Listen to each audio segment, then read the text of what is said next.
پاکستان میں ہر لحاظ سے کرپشن ہے۔ اگر آپ کسی بھی طرف دیکھیں گے تو آپ کو کرپشن پر بہت زیادہ انکشافات سامنے آئیں گے، لیکن آئی ایم ایف نے یہ بات تو کر دی کہ تقریباً پاکستان میں 5300 ارب روپے کی کرپشن ہے، یعنی تقریباً 5 کھرب روپے سے بھی زیادہ کی سالانہ کرپشن ہے۔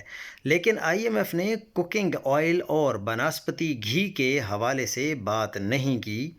عالمی منڈی میں ان کی قیمتیں کم ہونے کے باوجود گزشتہ 3 سال میں فی کلو 150 سے لے کر 200 روپے اضافی کمائے جا رہے ہیں۔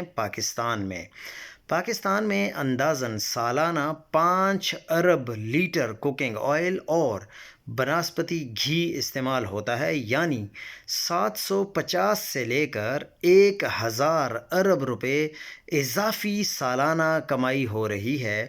گزشتہ 2 سے 3 سال میں کتنے ہزار ارب کمائے جا چکے ہیں، آگے کتنا عرصہ کتنے کمائے جائیں گے رب ہی جانتا ہے۔